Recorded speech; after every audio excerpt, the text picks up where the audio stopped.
Coming up, we're talking about Haunted Mansion comic book. Again, I know, but it's all over, so now we can talk about it from beginning to end and whether it's worth picking up the soon-to-be published hardcover copy of it in this episode of Diz Pop.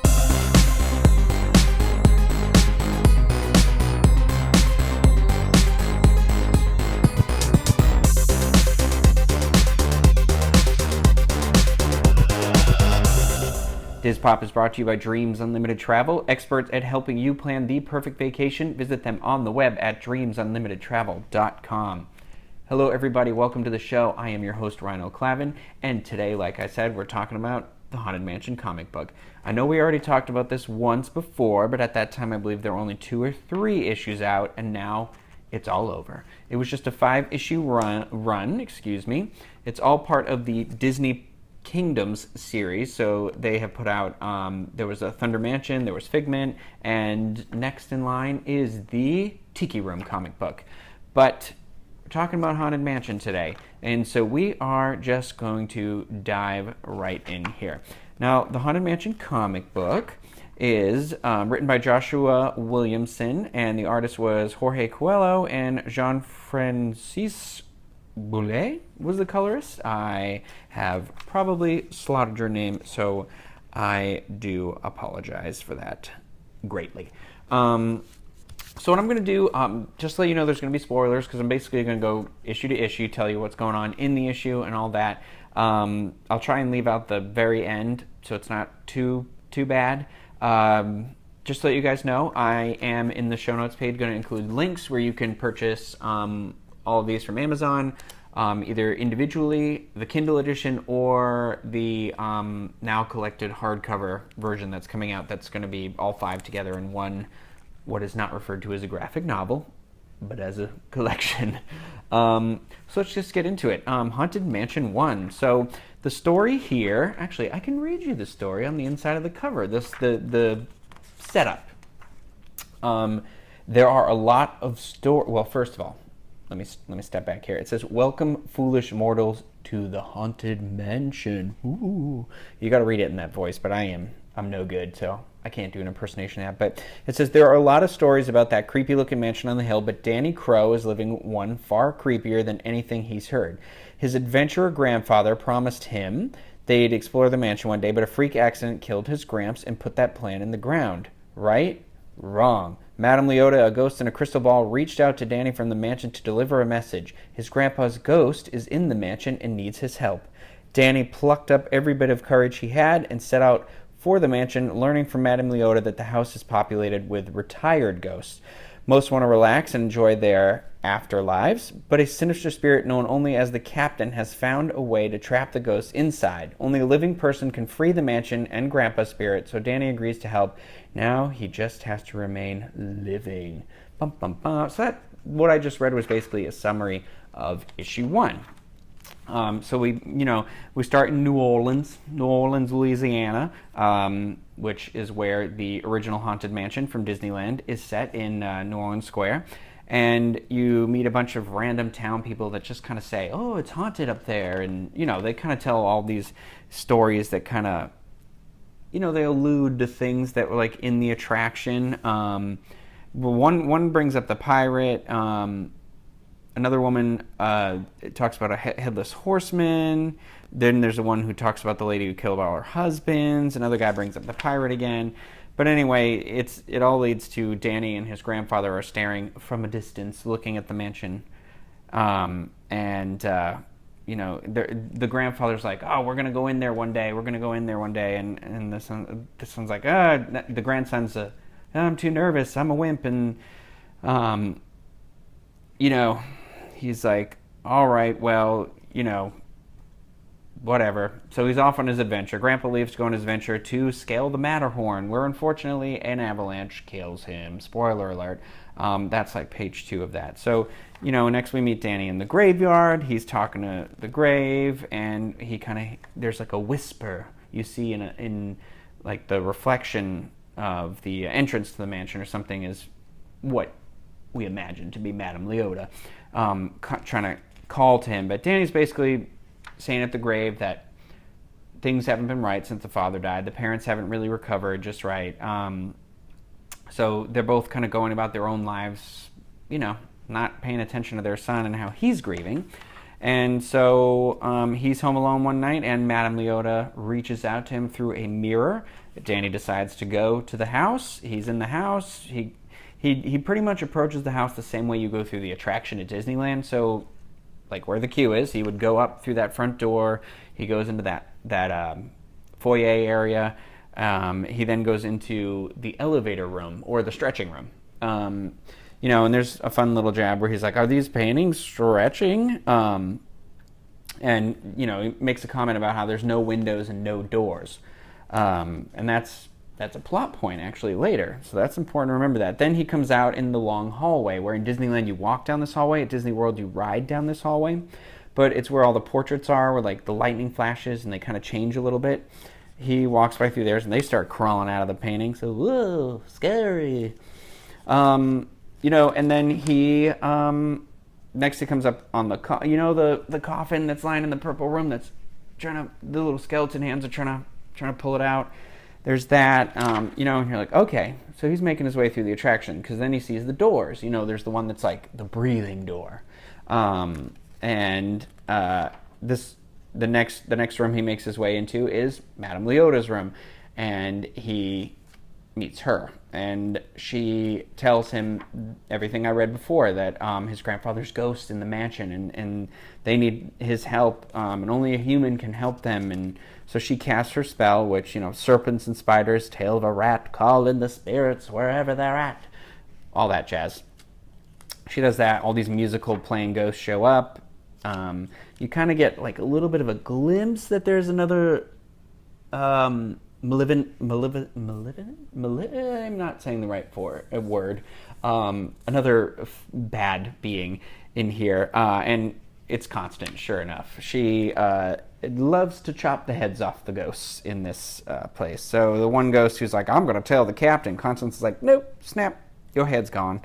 And that's pretty much the setup. The first issue is very much, it's quick. It is like, boom, boom, boom. We're in there. This is what's going on. Like, it literally is one pane to the next where Danny decides, I'm going to go, I'm going to grab Grandpa's thing, and I'm going to take off into here. The next ones, they slow it down a little bit. So basically, issue 2, I have all the standard covers, by the way. I believe these are all the same, like issue A, there's 2, there's 3, here's 4.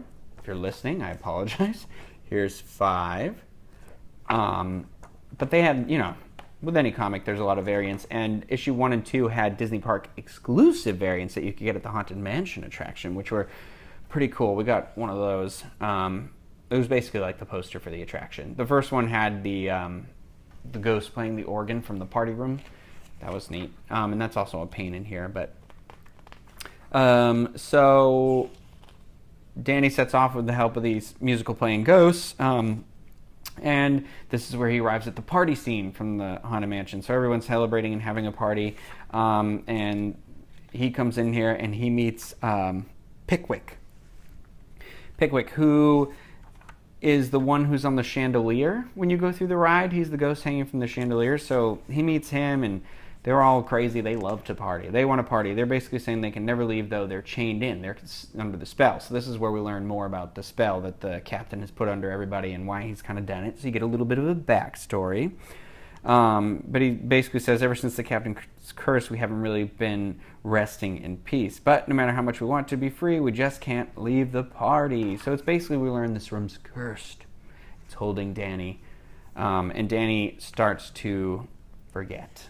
He starts to forget why he's there. And, he has a memory, and then the memory gets blurry because he's trying to tell the ghost the story. But it's basically the captain put the curse on this room so no ghosts would want to, leave. So they kind of forget that they're just there to party all the time, as Eddie Murphy used to sing. And so that's that. Then so he's dealing with that, and then we actually meet the captain in this issue. He's in the basement, and we learn a little bit more about him, and that he was an actual captain who was out at sea looking for treasure, and eventually the treasure, this hunt for never-ending treasure led him to this mansion, and he can never leave the mansion because he died here. And he can't find the treasure in the house. So he is obsessed with finding this treasure. Obsessed. And that's his thing. So he's basically searching everywhere. He's he's in the basement where there's a lot of water. He's like, he wants the kid to help him. Because he believes that his spirit should be the scourge of the seven seas. He says all the other ghosts were always allowed to set sail as they pleased, but because I lost me life in the mansion, I'm trapped. My search for the treasure is the only thing keeping my dark soul tied to this realm. The curse I place on the grand hall will make those scallywags feel my pain while I find the treasure in the mansion. And that living landlubber is going to help me, whether he likes it or not. So basically, this... We cut back to Danny at the party. He doesn't remember, and that's kind of the to be continued, is that Danny's forgotten his memories. It's a very never-ending story, too. When Sebastian, or Bastion... Is it Bastion or Sebastian? When Jonathan Brandis' character, in the second movie, he starts making the wishes, and the bloop, bloop, the balls, the memories disappear. I always remember that part. It always made me so sad. But anyway, we'll move on to issue 3. As you can see the story very quickly. It's a very quick read. It's, not too heavy, obviously. It's very family friendly. It's got the nods to the comic book. Well, we'll get into that a little bit more in a few minutes here. So anyway, so it kind of picks back up. The captain is just slicing through stuff in this mansion. He is hellbound on finding this treasure. And, Danny's still partying away. And then the captain shows up and he makes the ghosts less friendly. He makes the grim grinning ghosts, who are the ones partying, come out to terrorize. And so, that's the big moment where he's just laying down his power. And so basically the 3 hitchhiking ghosts become these like demonic forces. And he's trying to, shut down the party. And so anyway, they go crazy. One of the ghosts knocks him out of the room. He starts to remember why he's there. And then, guess who shows up when he gets knocked out of the room? Mr. Hatbox Ghost himself. What's cool is the Hatbox Ghost story. He kind of says, like, he was there, and he left, and he came back. So, it's a nice little nod to his lore, or his history.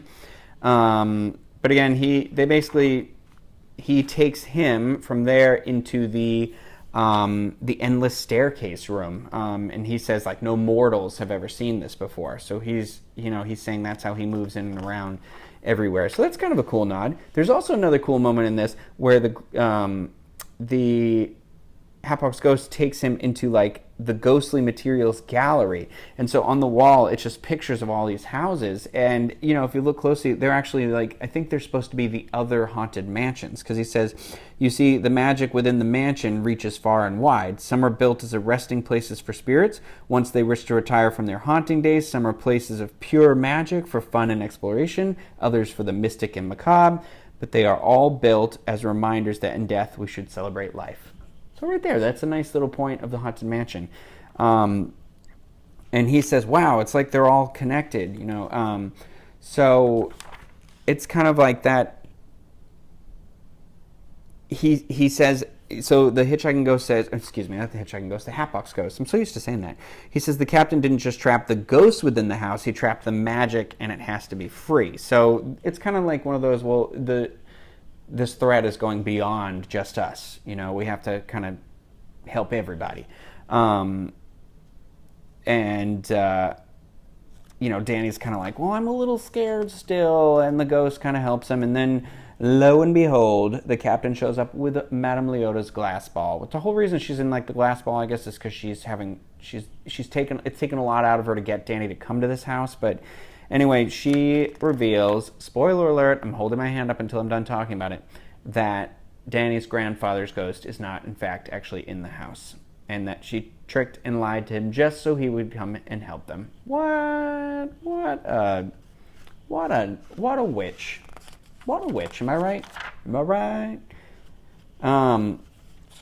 So anyway, that's a big moment. And then so basically, the captain is saying he searched everywhere in this house and he needs Danny's help because he needs a mortal to go into the one place that he can't really go, the attic. And we all know who lives in the attic. Monsieur, that means brother or husband, whatever, young lady, murderous wife. Now, I think issue 4 was one of my, I liked a lot because this one actually starts, it's got a backstory of the bride a little bit more. It kind of gives you her motivation, and it's kind of like her getting ready for another wedding. And it's like, it's her mother talking to her, and it's a cool scene. Like, I think it actually was probably the best scene for me in the series here. But so you kind of learn a little bit about that. The captain wants them to help. The other ghosts, they show up, they help. I don't want to go too much farther, but they get as far as to even reference the guy who hung himself in the stretching room. That's involved here. Let me see. You know, inevitably Danny's got to go up to the attic, so we're going to meet the bride, and don't you worry. To be continued there. That was issue 4, pretty much. Like I said, they're quick and breezy. The 5th scene has what the final scene of the ride is, which is the graveyard scene. Excuse me. I was just trying to flip through the pages here and find it, but there was actually also another nice nod to the fact that the Haunted Mansion at Christmas time becomes the Haunted Mansion holiday, because the guy, even the Hatbox Ghost, says to Danny something along the lines like, oh, well, you should see us during the holidays. It's a real nightmare. And that's all Nightmare Before Christmas themed.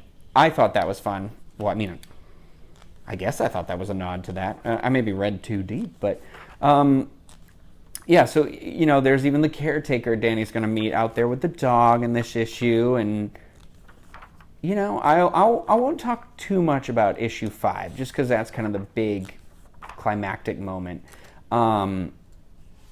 So, anyway, it kind of gets to the end, and there's a nice, I'm going to just kind of blatantly say the little end here.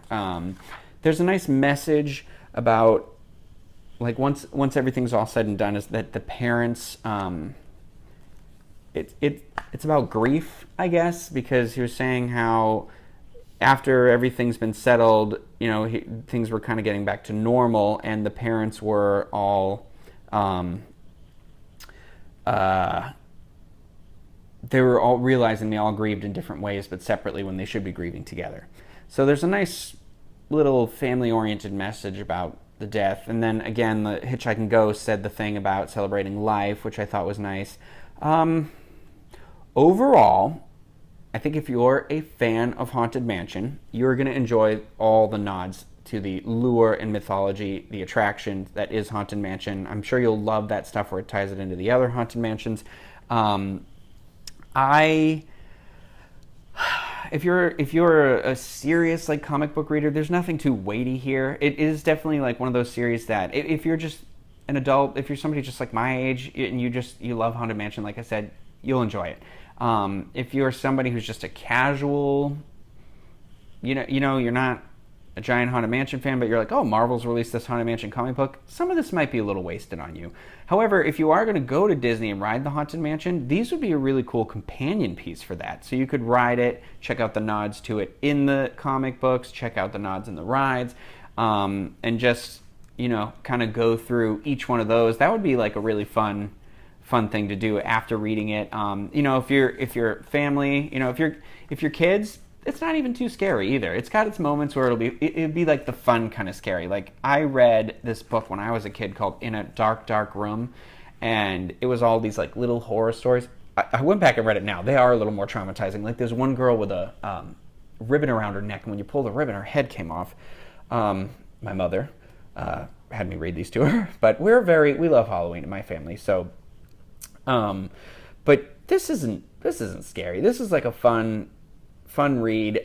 It's coming out in hardcover in September as one set. It might be something fun to do around Halloween, like, you know, like a fun read if you're with younger kids. But like I said, if you're a Haunted Mansion fan, you're gonna like it either way. If you're a serious comic book person, the story's not too, there's nothing, it wasn't quite as creatively done as I was hoping. Do I think it was better than the Haunted Mansion movie? Sure. Do I think there's even material? I think this could be like the starting point potentially for like a Haunted Mansion, a redo maybe, but this is really like bare bones outline. Like this is, if they animated this ever, it would be like the 20-minute animated cartoon. You know what I mean? This potentially could be like one of the shorts they show in front of a full-length Disney movie. Actually, that would be kind of cool. But like I said, next at the very end of the 5th issue, they do let us know we are getting the Tiki Room comic books. So those are next. Those are going to be a little bit different setup. So these 5 are a continuing story. The Tiki Room comic books are going to be 5 individual stories that have stuff that connect, but it's going to be much more. It reminded me, the description was more like that show, I think it was called Pleasure Island.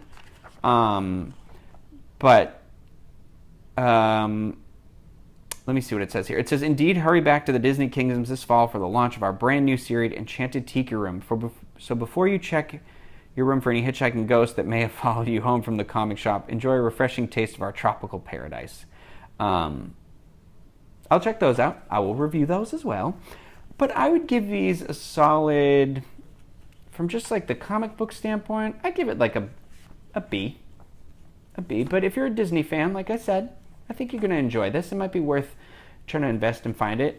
If you want the individual copies, they're kind of cool. They all have variant covers, like I said. You kind of, what I like to do when you have a short run comic like this, or even one where there's like what I did for my Power Ranger comic book that came out for issue 0. Each one was the Rangers and they were holding their helmet. And so like I got all those and you frame them together. So like these would be really cool with like, because it's the progression of the attraction. So these might look really cool framed together. But you know, it's Haunted Mansion stuff. It's always going to be worth money down the road. So I'd say if you're going to get the individual copies, get on board and get them now. Put them in a one of these guys. It's a cardboard inside of a plastic thing. You can get them at the comic book store, or you can order them on Amazon, I'm sure. I'll have to take a look at that. But you want to put these in here because the moisture, well, it's Florida, but the moisture and the oils and all that stuff, light, all that damage, it'll damage it. So frame them. Until you frame them, put them in one of these guys, and you will be all set. But I think that's going to do it for now. Until next time, thank you guys for reading. If you've read the comic, let me know in the comments section or on Twitter, DizPop Show, Facebook, DizPop Show, Instagram, DizPop Show. DizPop Show everywhere. Just let me know what you guys thought of it. If you read it, or if you want to read it. If you're looking for me to review something else, if you didn't like how I did this review, I can understand that. Give me some feedback. Let's work together here. If you made it this far into the episode, thanks. Thanks, Mom. No, she don't watch. Yeah. So until next time, I'm Ryno, and I feel like, oh man, I wish I'd had a good Haunted Mansion outro to give you, but like I said, I don't have that voice, and I should. This is where the Prismatron queued up sound would have been perfect. But thanks for watching, guys. Let me know what you think. Comment in the comments below. Like I said, DizPop Show, all media, and that's going to do it for this episode of DizPop.